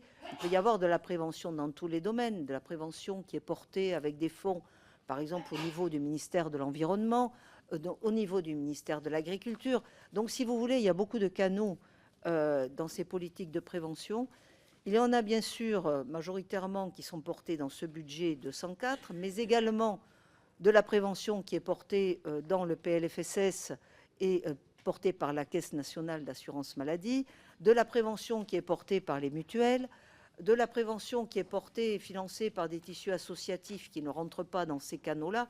Donc, si vous voulez, tout cela est trop complexe et on ne sent pas effectivement on n'arrive pas à décrire une politique suffisamment structurée et il faut que nous arrivions à structurer cette politique. Là, je suis entièrement d'accord avec vous tous ici. Elle demande de la structuration, peut-être une évolution, effectivement, aussi de son financement. C'est une question qui se pose. Donc moi, je vais lancer une mission ou demander l'aide de parlementaires aussi pour réfléchir à tout cela, afin que l'on puisse ensemble lancer cette structuration. Est-ce que ça passe par... Alors, je vais vous dire, on n'aime pas les nouvelles choses, les nouvelles agences, les choses, etc. Je ne sais pas si ça passe par mais il faut que quelqu'un structure et fasse de l'interministériel. Ça, c'est sûr. Parce que sinon, la visibilité, elle n'est pas bonne. Et nous travaillons quelquefois sur des mêmes sujets sans le savoir. Et nous portons pas des messages contradictoires, heureusement. Mais voilà, je pense que tout ça peut manquer d'efficacité. Donc, je voudrais vraiment que nous arrivions à rationaliser tout cela. Donc, ça fait partie des pistes de travail que je souhaiterais. Et dans la prévention, aujourd'hui, il a été évalué qu'il y avait à peu près plus de 5 milliards d'euros, 5 milliards et demi d'euros qui étaient mis sur la prévention. Dans les différents ministères, les collectivités également, parce que les collectivités aussi travaillent dans le domaine. Donc, en fait, il y a des canaux multiples. Et je crois que nous avons vraiment besoin de travailler à améliorer tout cela. Pour le sujet de l'AME, bon, moi, je voudrais éviter toutes les caricatures, mais toutes. Je pense que je suis une femme de bon sens et de pragmatisme. Le bon sens et le pragmatisme me font d'abord regarder un petit peu l'évolution des choses et me font aussi lire les rapports qui sont faits par des personnes dont on peut penser qu'elles sont complémentaires et qu'elles ne pensaient pas la même chose au départ. Je parle de messieurs Evin et monsieur Stefanini, et qui ont fait un travail coordonné très intéressant, que j'ai moi-même rencontré, je les ai rencontrés, pour qu'ils me détaillent un petit peu leurs conclusions. L'AME, je le redis, c'est un problème de santé publique, c'est un problème sanitaire. Quand je lis, par exemple, je donne un simple exemple, quand je lis dans les documents qui me sont donnés, j'en lis des tonnes, que le médicament, enfin les traitements principaux qui sont pris en charge par l'AME, le plus pris en charge par l'AME aujourd'hui, c'est les traitements antiviraux contre le VIH. Je me dis que ça ne fait pas partie de ce que pourrait mettre dans une urgence, mais que c'est une urgence sanitaire. Et qu'il faut le prendre en compte. Et que si on ne soigne pas ces personnes qui bien souvent ont été infectées en France, pas forcément arrivées avec le virus, eh bien, je peux vous assurer que c'est un vrai problème de santé publique. Donc moi, je ne peux pas, avec des exemples concrets, je pense qu'on peut parler de personnes et de risques aussi de transmission de maladies importantes. Vous me parliez des oreilles décollées, c'est caricatural. J'ai demandé les oreilles décollées en question, ça n'a jamais été pour un problème d'esthétique, ça a toujours été ou pour des problèmes infectieux ou pour des problèmes, c'est des interventions, mais il y avait un problème de santé derrière, c'est 10 000 € en 2023. L'anneau gastrique, je ne sais pas quelle était l'indication, c'était 4 000 €. Donc, c'est caricatural de quelque chose qui n'a pas de fondement, sinon de porter des choses pour, comment dire à la population, regardez, vous, on ne vous donne pas les moyens, on ne vous soigne pas bien, mais eux, on leur donne les moyens. C'est pas honnête, ça. C'est pas, non, mais je sais que vous, c'est pas ce que vous avez dit, mais ce que d'autres disent. C'est pas honnête. Ce que je souhaiterais vraiment, c'est qu'on soit dans une vraie responsabilité sanitaire de santé publique. Alors, une fois que j'ai dit ça, ça ne veut pas dire, et il faut que l'AME reste l'AME. Une fois que j'ai dit ça, ça ne veut pas dire qu'on ne peut pas continuer de travailler sur le sujet. Et le rapport Stefanini-Evin le propose. Et nous allons, j'ai rencontré d'ailleurs le ministre de l'Intérieur sur ce sujet, il est convenu avec moi que c'était bien un sujet de santé publique et nous allons travailler afin de continuer à améliorer ce dispositif parce qu'il y a encore des choses à faire pour éviter effectivement voilà, des choses qui ne paraîtraient pas justes. Mais la fraude, elle est très très peu... il y a des contrôles a priori déjà sur les dossiers d'inscription. Les contrôles a priori ont montré, je pense, 2% sur les dossiers contrôlés, 2% de dossiers qui n'étaient pas conformes. Il y a des contrôles a posteriori sur les dépenses. Les contrôles a posteriori aussi sont les fraudes sont très marginales parce que tout cela est contrôlé. Donc l'AME permet très simplement une chose, c'est que ces personnes-là qui sont donc des immigrés en situation irrégulière, qui ont des revenus inférieurs à 847 € par mois, de pouvoir avoir accès à des soins et à des soins en médecine de ville, ce qui évite aussi d'embouteiller les hôpitaux et de les suivre dans des conditions plus légères en termes de coûts que dans des hôpitaux. Donc, voilà, je pense qu'avec une AMU, les choses coûteraient beaucoup plus cher en définitive, parce que les personnes seraient prises beaucoup plus tard et avec des frais de santé beaucoup plus importants et un risque sanitaire pour la population française aussi. Donc moi, voilà, je veux qu'on soit conscient de tout ça, et c'est pour ça que je porte la raison, il me semble, en plus de l'humanité, parce que ça fait partie de ce que je pense aussi, mais il ne faut pas déraisonner dans ce domaine-là.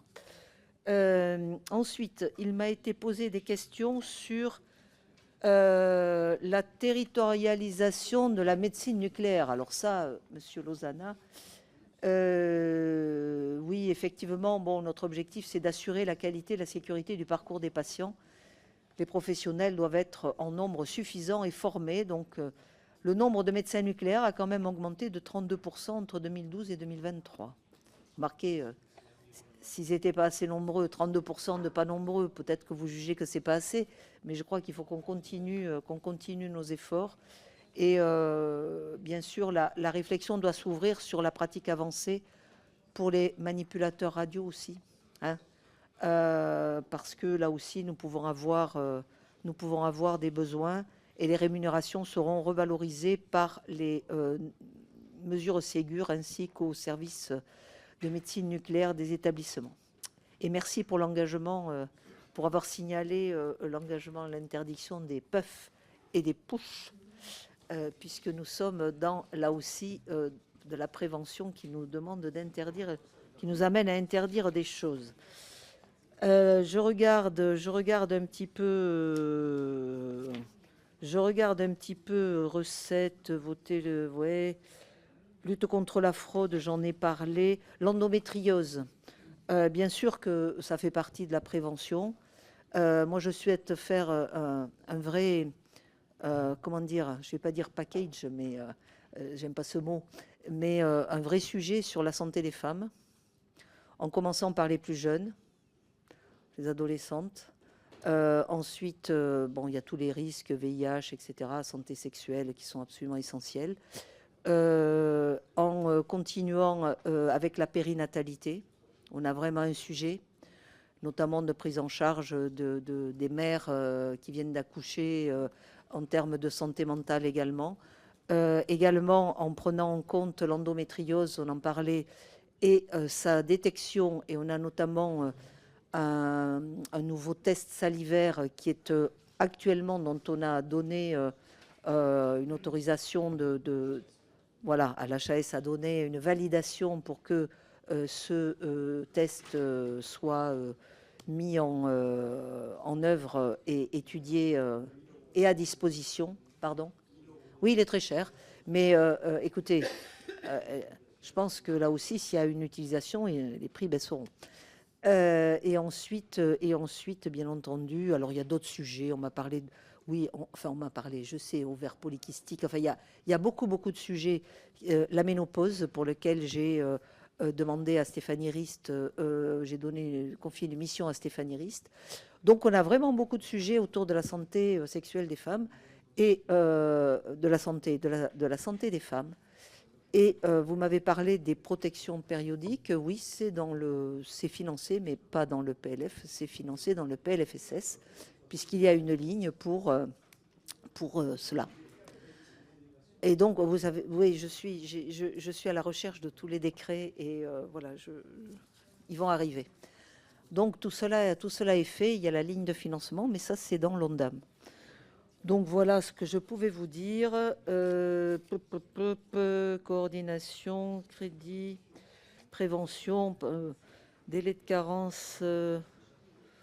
Oui, ça c'est pour l'AME. Bon, ça avait été fait.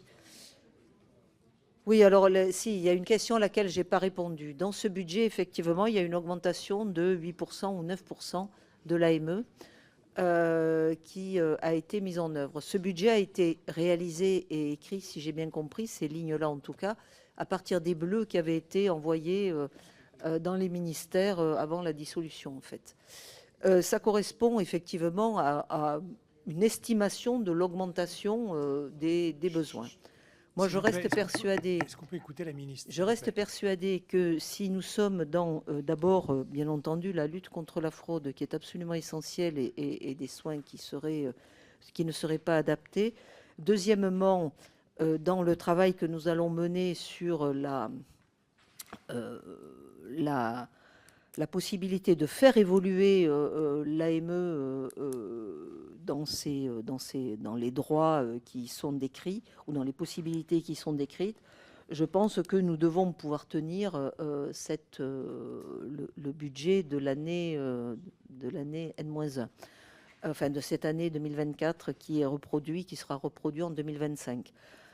Et la dépose de l'amendement, bon ça c'est une question de séance. Moi pour l'instant c'est Laurent Saint-Martin qui en a parlé, le ministre du Budget. Je le laisse gérer ce sujet, bien sûr. Voilà ce que je voulais dire. Et enfin, j'en ai parlé de la prévention. Yannick Monet, j'ai fait un petit peu une synthèse de tout cela. Bon, alors je ne sais pas si j'ai répondu à toutes vos questions. En tout cas, moi, je vous remercie d'abord de l'intérêt que vous portez à ces budgets. Pas toujours facile de comprendre l'articulation de ces budgets avec l'articulation du PLFSS. Redire ici, si j'ai oublié de parler de quelque chose, tout ce qui est un investissement, en fait, qui est porté dans ces budgets pour la facilité de relance, qui avait été portée dans le plan de relance avec la part européenne qui était dégagée, sont dans ce budget, mais sont dans ce qui était prévu. Il n'y a pas de sujet de diminution de la part de l'Europe. Après, on porte au niveau du PLFSS le déploiement des budgets de financement, d'investissement. Ça, c'est une autre partie du PLFSS. Et il est certain qu'il y a des choses que l'on va devoir étaler un petit peu plus. D'ailleurs, en partie pour beaucoup, parce qu'il y a des projets qui ne sont pas prêts. Il y a des projets qui sont prêts à démarrer. Et je crois qu'il va falloir que l'on priorise aussi les choses, parce que on a une vraie réflexion entre ce qui a été annoncé comme volonté d'investissement nécessaire pour la plupart, les capacités à les porter, et les capacités à les porter dans des temps qui correspondent à des temps budgétaires que l'on peut... Enfin, il faut des plans pluriannuels d'investissement en définitive. Et donc, tout ce travail est actuellement en cours au niveau des services et puis de mon cabinet pour qu'on ait une vision plus étayée sur ces investissements. Mais ça ne concerne pas uniquement, bien sûr, ces budgets où il n'y a que 6 milliards là qui sont... Enfin, il y a 6 milliards qui sont déployés et qui sont des milliards européens. Voilà ce que je voulais vous dire. Je vous remercie de l'attention que vous portez à tous ces budgets. Madame la ministre, merci beaucoup. Merci de cette séance qui, pour nous, hier, ne s'enchaînera pas avec les examens des amendements et de fait. Et donc, de la même raison, je propose que ce soir, comme je l'ai indiqué à quelques-uns d'entre vous tout à l'heure, à 21h, on reçoit les 4 ministres du pôle Solidarité. On les auditionne, on les entend sur leur budget, on écoute l'avis de nos rapporteurs. Ceux qui souhaitent intervenir pourront intervenir.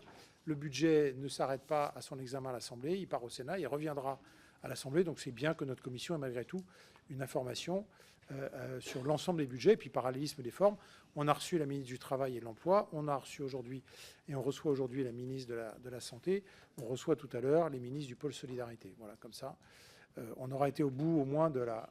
Pardon. Et par contre, demain, il n'y a pas de commission, effectivement, puisqu'il n'y a pas d'amendement examiné. Madame la rapporteure voulait dire un tout petit mot. Oui, alors, attendez, avant qu'on lève la séance, je donne la parole une seconde à Madame Babana. Merci, Monsieur le Président. Juste un mot pour appeler mes collègues à relire le rapport que j'ai mis en place pour avoir un œil spécifique sur Mayotte. Madame la Ministre, on ne peut pas continuer avec la réserve sanitaire à Mayotte. Cette perfusion a atteint ses limites. Dans le cadre du rapport, j'ai quelques recommandations et moi je souhaiterais venir vous voir pour qu'on puisse lever la séance, venir vous voir pour qu'on en discute parce que la situation est catastrophique. Merci. Merci à vous.